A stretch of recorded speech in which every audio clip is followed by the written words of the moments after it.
नमस्कार, आप देख रहे हैं देवभूमि समाचार। मैं हूं आपके साथ स्वीटी दीक्षित। बुलेटिन की शुरुआत करेंगे उत्तराखंड की खबरों के साथ। खटीमा में मुख्यमंत्री पुष्कर सिंह धामी का 1 दिवसीय कार्यक्रम प्रस्तावित है। अपने प्रस्तावित कार्यक्रम के मुताबिक धामी 19 मार्च 2023 रविवार को शाम करीब 5 बजे 5 मिनी स्टेडियम हेलीपैड बनबसा में पहुंचेंगे। उसके बाद टनकपुर से श्री खाटू श्याम मंदिर के निकट SBI टनकपुर से श्री खाटू श्याम मंदिर राजस्थान तक संचालित बस सेवा का शुभारंभ कार्यक्रम में प्रतिभाग करेंगे। फिर उसके बाद धामी टनकपुर में सरस आजीविका मेला स्थल पर पहुंचकर सरस आजीविका मेला का शुभारंभ करेंगे।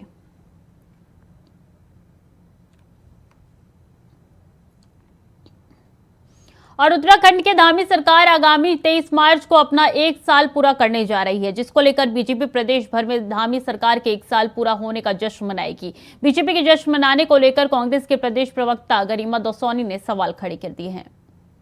सुना है धामी सरकार को 1 वर्ष पूरा होने पर समूची भाजपा प्रदेश भर में कार्यक्रम करके जश्न मनाएगी। हम भी तो जाने आखिर जश्न है किस बात का। यहाँ राजधानी देहरादून में युवाओं के ऊपर लाठी चला दी गई, इस बात का जश्न है, या अंकिता हत्याकांड में अभी तक VIP के नाम का खुलासा नहीं हो पाया, इस बात का जश्न है, केदार भंडारी अभी तक नहीं मिला, इस बात का जश्न है, या जोशीमठ भू धसाव में आपके कार्यकर्ताओं द्वारा राहत सामग्री की बंदरबांट की गई, इस बात का जश्न है, या फिर पूरे उत्तराखंड को भूमाफियाओं को गिरवी रखने का जश्न है, या खनन माफियाओं के द्वारा यहाँ की नदियां नाले खाले सब चीर देने का जश्न है। जश्न आखिर है किस बात का। और मुख्यमंत्री पुष्कर सिंह धामी ने गैरसैंण में बजट सत्र के दौरान राज्य के बेरोजगार युवाओं जिनके ऊपर मुकदमे दर्ज किए गए थे उनको राहत देते हुए उनके मुकदमे वापस लेने की घोषणा की है। सीएम की घोषणा पर कांग्रेस के प्रदेश उपाध्यक्ष मथुरा दत्त जोशी ने कहा है कि मुख्यमंत्री ने जो घोषणा गैरसैंण में की है उस घोषणा को करने में बहुत देर हो गई है, जबकि यही घोषणा अगर कुछ दिन पूर्व होती तो शायद बेरोजगार युवाओं को भर्ती परीक्षा में बैठने का मौका मिल जाता।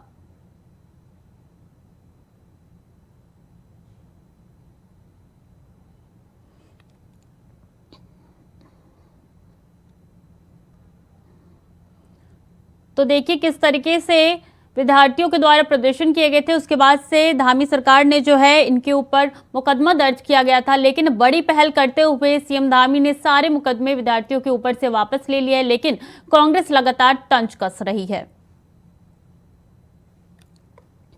और उत्तराखंड विधानसभा सत्र की समय अवधि कम होने को लेकर अब सियासत तेज होती हुई नजर आ रही है। भंडारीसैंण में आहूत हुए बजट सत्र की समय अवधि भी 6 दिन की जगह 4 दिन ही पूरी हुई, जिसके बाद उपनेता विपक्ष भुवन कापड़ी ने कई सवाल खड़े करने शुरू कर दिए हैं। विधानसभा के सत्र की अवधि विधानसभा से पूर्व 13 से 18 तारीख तक की थी, जब विपक्ष ने जनहित के मुद्दों को सदन में जोर शोर से उठाना शुरू किया तो भारतीय जनता पार्टी की सरकार घबरा गई और उन्हें सदन को 4 दिन में ही खत्म कर दिया। 18 के सदन को 16 तारीख तक ही खत्म कर दिया। अभिभाषण में खटीमा को लेकर कुछ नहीं था, तो मैंने राज्यपाल के अभिभाषण में 52 जो पॉइंट है खटीमा के जो छूटे हैं उनको ऐड करवाया है। उसके अलावा विधानसभा के सत्र में जो वन भूमि है उस पर भूमिधरी अधिकार दिया जाए। खटीमा में किसान परेशान है, गौशाला बनाई जाए, गौशाला के लिए जल्द बजट दिया जाए, इस पर बात करी है। और अंकिता हत्याकांड के तीनों आरोपियों को आज कोर्ट में पेश किया गया। अपर जिला जज की अदालत में पुलकित, सौरभ और अंकित पर चार्जेस लगाए गए, जिसके बाद अब अगली सुनवाई 28 मार्च को होगी। वहीं कोर्ट ने पुलकित, आर्य और अंकित की जमानत याचिका खारिज कर दी है। तीनों मुलजिमों को आज कोर्ट में पर्सनली तलब किया गया था और तीनों के खिलाफ जो चार्जेस पुलिस ने SIT ने लगाए थे 302, 201 और 54 छेड़छाड़ का और देह व्यापार अधिनियम के तहत उसके तहत चार्ज लगाए गए हैं। और उसके बाद अब अगली तिथि 28 तारीख की नियत की गई है गवाही के लिए। तो अभियोजन जो है हमारे द्वारा अगली तिथि को गवाह इसमें 28 तारीख को पेश किए जाएंगे। अभियुक्त पेश हुए और न्यायालय ने उन्हें आरोप पढ़ करके सुनाए कि ये आपके ऊपर आरोप है। उनको बताया गया कि इन धाराओं के अंतर्गत आपके खिलाफ मुकदमा चलेगा और ये चीज़ बताने के बाद उन गवाही के लिए तारीख तय कर दी। अगली तारीख अब 28 मार्च को इसमें सुनवाई होगी।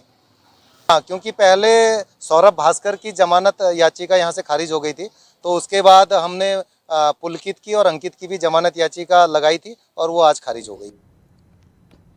और पूर्व मुख्यमंत्री और हरिद्वार से सांसद रमेश पोखरियाल निशंक ने आज धामी सरकार के द्वारा गैरसैंण में पास किए गए आम बजट को लेकर बीजेपी प्रदेश कार्यालय में प्रेस वार्ता की, जिसमें उन्होंने आम बजट को आम जनता के प्रति समर्पित बताया, तो वहीं बजट में हर वर्ग का ख्याल रखने की भी बात कही।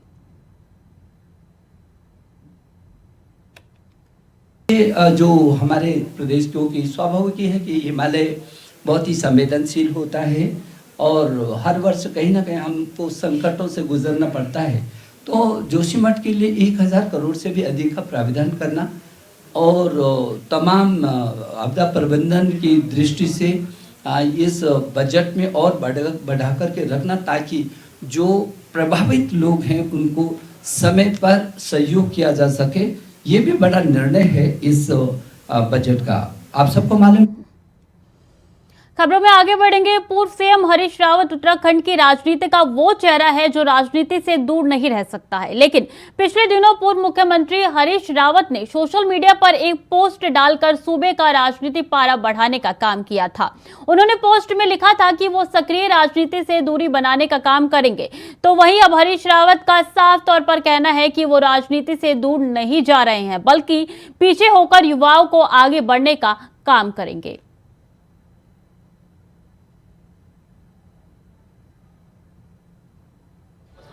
ये थोड़ी कहा मैं राजनीति से भाग जाऊंगा। मैं ताली बजाना भी तो राजनीति है, बकअप कहना भी तो राजनीति है, उत्साहित करना भी तो राजनीति है। तो कोई आवश्यक थोड़ी है कि मैं फ्रंट पे लगा करके धक्का मुक्की करूंगा या राजनीति करूंगा या भाषण दूंगा। पीछे से उत्साहित करने का काम भी करूंगा। कोई उत्साहित करने वाला व्यक्ति भी तो चाहिए, और मैं मेरे अनुभव के साथ जो उत्साहित करेगा वो ज्यादा काम। तो वही विधानसभा का बजट सत्र समाप्त होने के बाद आज हल्द्वानी पहुंचे विधायक सुमित हृदयेश ने प्रेस कॉन्फ्रेंस करते हुए राज्य सरकार पर जमकर निशाना साधा। सुमित हृदयेश ने कहा है कि विधानसभा सत्र के दौरान विपक्ष के विधायकों के साथ पक्षपात किया गया। विधानसभा अध्यक्ष ने नियमों के विरुद्ध विपक्ष के विधायकों को निलंबित किया है। ओपीएस का विषय उठाया, उसमें चिट्ठी दिखाई जो योगी आदित्यनाथ जी जब सांसद थे उन्होंने मनमोहन सिंह जी को लिखी थी कि ओपीएस लागू हो। क्योंकि मैंने ये चिट्ठी दिखाई, डीआईपीआर की वेबसाइट से मेरा वक्तव्य ही गायब कर दिया गया। संसद में म्यूट हो रहा है और यहाँ वीडियो ही गायब हो जा रहा है, डिलीट हो जा रहा है। मैंने इसकी शिकायत करी है। इसके अलावा जो निलंबन था पूरी तरीके से नियमावली के खिलाफ था। पीठ ने जो निर्देश दिए आदेश चौहान जी के, उसमें पहले दिन गलत थे, लेकिन जब हम उनको अगले दिन जब सदन की कार्रवाई समान चली, जब हमने साक्ष्य दिए, प्रमाण दिए, तो पीठ ने खुद समझा कि कैसे सदन जैसी जगह पे भी गलत जवाब अधिकारी देने। डोईवाला जोली ग्रांट एयरपोर्ट पर भारतीय विमानपत्तन प्राधिकरण देहरादून की बैठक हुई। बैठक में हरिद्वार सांसद डॉक्टर रमेश पोखरियाल निशंक, टेहरी सांसद महारानी लक्ष्मी रानी शाह के साथ डोईवाला के विधायक बृजभूषण गैरोला भी मौजूद रहे। इस दौरान डीएम देहरादून सोनिका सिंह के साथ एयरपोर्ट के प्रबंधक निदेशक प्रभारक मिश्रा के साथ तमाम लोगों ने शिरकत की। बैठक में एयरपोर्ट पर सुविधाओं को और बेहतर बनाने के साथ एयरपोर्ट को अंतर्राष्ट्रीय स्तर का बनाने के लिए जन सहयोग पर चर्चा हुई।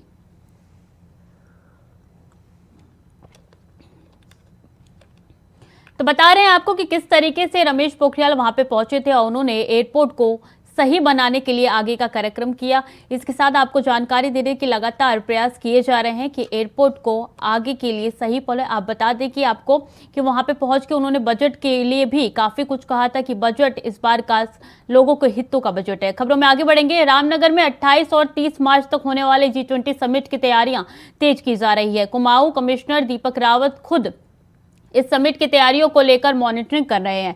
कुमाऊं कमिश्नर दीपक रावत ने बताया कि पतंगर एयरपोर्ट से रामनगर के ढिकुली तक सभी विभागों के बीच सामंजस्य के तहत कार्य कराया जा रहा है। G20 समिट को भव्य और दिव्य बनाने का प्रयास किया जा रहा है।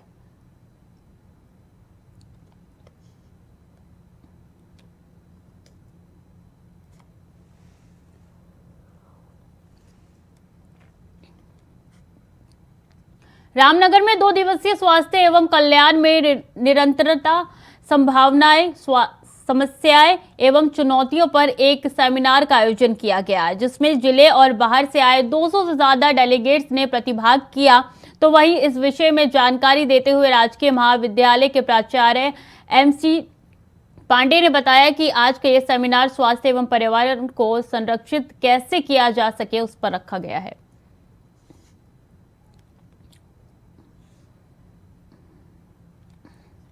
और लक्सर के शुगर मिल से ट्रैक्टर ट्रॉलियों से ढोया जाने वाला कचरा हाईवे और फ्लाईओवर पर गिरकर दुर्घटनाओं का सबब बनते जा रहा है। बीती रात हुई बारिश में फ्लाईओवर और मिल गेट के सामने हाईवे पर फिसलन होने के कारण दुपहिया वाहन दुर्घटनाग्रस्त हो गए और इस दौरान वाहन चालक भी घायल हो गए। साथ ही स्थानीय पत्रकार भी फ्लाईओवर फिसलकर चोटिल हो गए, जिसके बाद उन्होंने थाने में जाकर शुगर मिल प्रबंधन के खिलाफ तहरीर दी। फिलहाल पुलिस मामले की जांच में जुट गई है। जो शुगर मिल लक्सर है उसके द्वारा जो मिल्ली है वो ढोई जा रही है ओवरलोड के द्वारा, तो उससे काफ़ी लोग चोटिल हुए हैं। इससे पहले भी बहुत लोग चोटिल हुए हैं। मेरे साथ साथ मेरे घुटने में भी चोट लग गई है, मेरी बाइक भी टूट गई है। और आज मैं लक्सर कोतवाली पहुंचा हूं, SSI से मिला हूं। मिल प्रबंधन के खिलाफ मैंने तहरीर दी है। उन्होंने कहा है कि हम इस पर कार्रवाई करेंगे, आश्वासन दिया है। और हल्द्वानी के सुभाष नगर क्षेत्र में पुलिस ने घर से चल रहे शराब के बड़े गोदाम को पकड़ लिया है। जानकारी मिलने के बाद पुलिस की team 7 city magistrate Richa Singh भी मौके पर पहुंची। चेकिंग करने पर 2 घरों के कमरों से पुलिस ने भारी मात्रा में अलग अलग ब्रांड की शराब बरामद की है।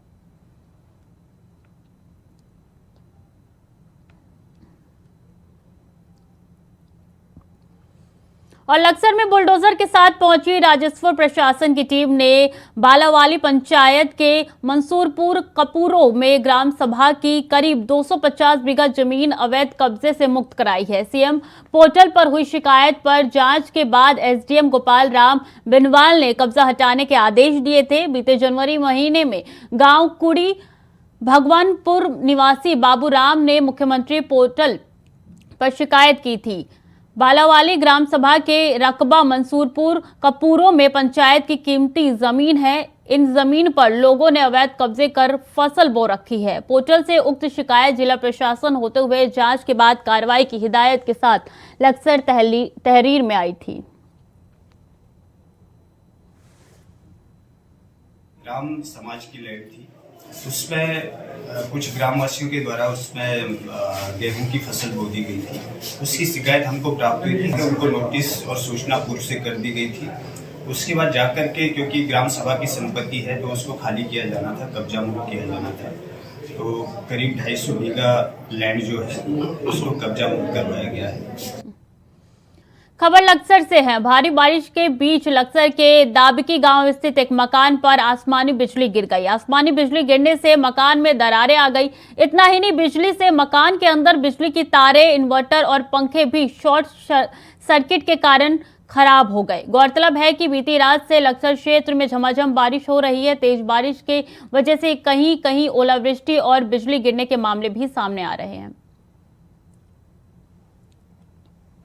जी बताओ। हम सुबह जैसे उठे, सो रहे थे पहले, जैसे उठे सुबह 5 बजे हमारे मकान के ऊपर बिजली गिरी और पूरी हमारी वायरिंग और इन्वर्टर सब डेड हो गया है। ऊपर से छत भी क्रैक हो गई।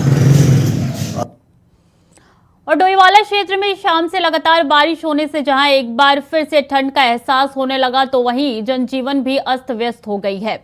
लगातार हो रही बारिश में सुसवा नदी में भी पानी आ गया है, तो वहीं इस बारिश से आम और लीची को नुकसान भी होगा, जबकि गेहूं की फसल भी प्रभावित हो रही है। क्षेत्र में हो रही बारिश को देखते हुए डोईवाला तहसील प्रशासन भी अलर्ट है और क्षेत्र में नजर बनाए हुए है। फिलहाल क्षेत्र में भी स्थिति सामान्य बनी हुई है। कहीं से भी किसी तरीके के नुकसान की कोई खबर नहीं है। मौसम विभाग की माने तो अभी अगले 2 दिन तक बारिश होगी।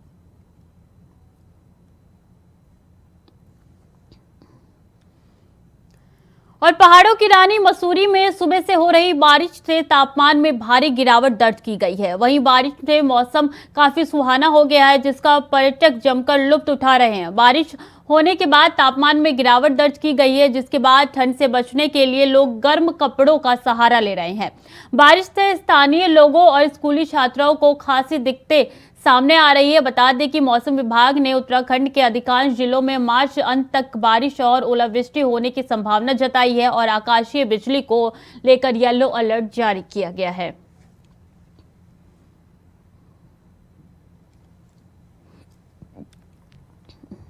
हाईकोर्ट में लोकायुक्त संस्थान बनने में 31 मार्च 2023 तक साल भर हुए खर्च का ब्यौरा तलब किया है। कोर्ट ने प्रदेश सरकार को अतिरिक्त शपथ पत्र देने का आदेश दे लोकायुक्त की नियुक्ति की कार्रवाई की जानकारी भी मांगी है। अगली सुनवाई इस मामले में 8 मई को होगी। लोकायुक्त की मांग का शोर सुनते ही एक अरसा हो गया, लेकिन अभी तक इस पर कोई कार्रवाई नहीं हुई। कई कारण देवभूमि उत्तराखंड में सियासी पारा गरमा देते हैं। एक तरफ जहां सरकार से विपक्ष सवाल पूछ रहा है, तो वहीं दूसरी तरफ हाई कोर्ट ने भी मामले में सख्त रुख अख्तियार कर लिया है और राज्य सरकार को लोकायुक्त की नियुक्ति पर शपथ पत्र दाखिल करने के लिए निर्देश दिए हैं। उच्च न्यायालय ने 31 मार्च 2023 तक सरकार को अपने खर्च का ब्यौरा पेश करने के निर्देश दिए गए हैं। कोर्ट ने सरकार से सवाल किया है कि लोकायुक्त को लेकर क्या कुछ प्रक्रिया अपनाई गई, अब तक क्या कुछ कार्रवाई की गई। इस मामले में अगली सुनवाई 8 मई को होगी। याचिकाकर्ता की तरफ से हाई कोर्ट में जानकारी दी गई है कि हर साल 2 से 3 करोड़ रुपए लोकायुक्त के नाम पर खर्च हो रहे हैं, जबकि कार्रवाई के नाम पर अब तक कोई भी काम नहीं किया गया और रोजाना उत्तराखंड में भर्ती घोटाले या विभागीय घोटाले उजागर हो रहे हैं। हालांकि बीजेपी के विधायकों और पदाधिकारियों की तरफ से इस मामले में एक ही दलील दी जा रही है। सरकार जीरो टॉलरेंस की नीति पर काम कर रही है, भ्रष्टाचारी सलाखों के पीछे जा रहे हैं। ऐसे में लोकायुक्त को लेकर सवाल उठाना समझ में नहीं आता। देखिए, लोकायुक्त की तो मुझे लगता है कि जब जीरो टॉलरेंस हमारी पहले से सरकार चल रही है 17 से ही लेकर के, और अब तक धामी सरकार का कुल मिलाकर के जो भ्रष्टाचारी है उनके खिलाफ कठोर कार्रवाई हो रही है और उनको कहीं पे बख्शने का काम नहीं हो रहा है।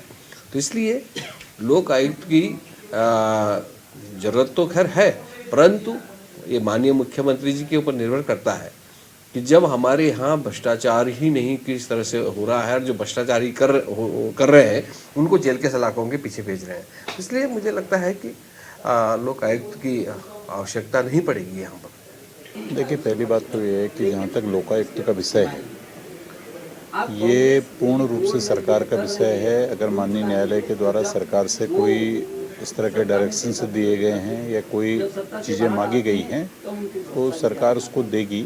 लेकिन मैं इसमें ये कहना चाहता हूँ कि भाई, भारतीय जनता पार्टी की सरकार पूरी ट्रांसपेरेंसी से, पूरी पारदर्शिता से काम कर रही है और इस सरकार में जितने भी काम हो रहे हैं, चाहे कहीं भी किसी भी क्षेत्र में भ्रष्टाचार हो रहा है तो हर भ्रष्टाचारी को जेल डाला जा रहा है। इसलिए अगर उसकी भी कहीं पर कोई इस तरह की आवश्यकता होगी या सरकार उस पर किस दिशा में काम कर रही है, इसको सरकार को हम लोग भी आग्रह करेंगे और सरकार इसको देख भी रही होगी, तो माननीय न्यायालय के जो भी निर्देश होंगे उसका पालन भी सरकार करेगी। दूसरी तरफ कांग्रेस लोकायुक्त को लेकर हाई कोर्ट का आभार जता रही है। निश्चित रूप से जिस तरीके से हाई कोर्ट ने चिंता व्यक्त की है कि लोकायुक्त ये सरकार कब बनाएगी, वो इस सरकार के लिए बहुत बड़ा तमाचा है, बड़ी शर्मनाक बात है। 2017 में राज्यपाल के अभिभाषण में का जवाब देते हुए तत्कालीन मुख्यमंत्री त्रिवेंद्र सिंह रावत ने कहा था कि हम 100 दिन के अंदर लोकायुक्त लाएंगे और लोकायुक्त की नियुक्ति करेंगे। आज कितने 100 दिन हो गए आप अंदाज लगा दीजिए। 6ठा साल चल रहा, 600 दिन से ज़्यादा हो गए हैं और सरकार को लोकायुक्त की याद नहीं आ रही है। भ्रष्टाचार फल फूल रहा है, तमाम भ्रष्टाचार के रिकॉर्ड बना दिए इस सरकार ने, सारी सीमाएं लांघ दी हैं, लेकिन सरकार लोकायुक्त लाने को तैयार नहीं है। उत्तराखंड में 2007 में जब बीजेपी की खंडूरी सरकार सत्तासीन हुई थी, तब लोकायुक्त नियुक्ति करने की प्रक्रिया आगे बढ़ी थी, लेकिन उसके बाद राज्य में जब भी बीजेपी सरकार सत्तासीन हुई, लोकायुक्त को लेकर कोई प्रक्रिया आगे नहीं बढ़ी है, बल्कि बीजेपी सरकारों ने ये कहना शुरू कर दिया था कि जीरो टॉलरेंस की नीति में लोकायुक्त की जरूरत नहीं है। ऐसे में अब देखना ये होगा कि हाई कोर्ट के निर्देशों के बाद धामी सरकार क्या कुछ जवाब देती है और लोकायुक्त को लेकर क्या कुछ प्रक्रिया अपनाई जाती है। देहरादून से अभय कैंटूरा, इंडिया वॉइस। और उत्तराखंड के पुलिस महानिदेशक अशोक कुमार ने 4 धाम यात्रा सुरक्षा को लेकर बद्रीनाथ धाम का निरीक्षण किया और अधिकारियों को दिशा निर्देश दिए। शनिवार को पुलिस महानिदेशक अशोक कुमार बद्रीनाथ धाम पहुंचे, जहां उन्होंने सुरक्षा को लेकर बद्रीनाथ धाम का निरीक्षण किया।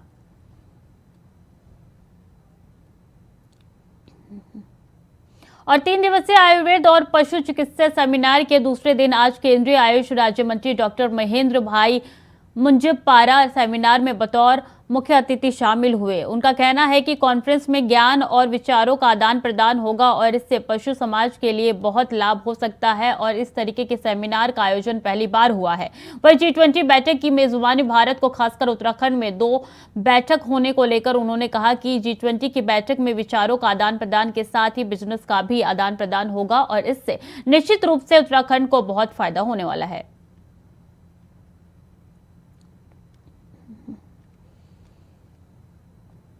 उत्तराखंड में बदला मौसम का मिजाज आगामी कुछ दिनों तक जनता के लिए परेशानी का सबब बनने वाला है। मौसम विभाग के निदेशक विक्रम सिंह ने माने तो उत्तराखंड में ज्यादातर जगहों पर 21 मार्च तक ऐसे ही हल्की बारिश, मध्य गति की बारिश देखने को मिल सकती है।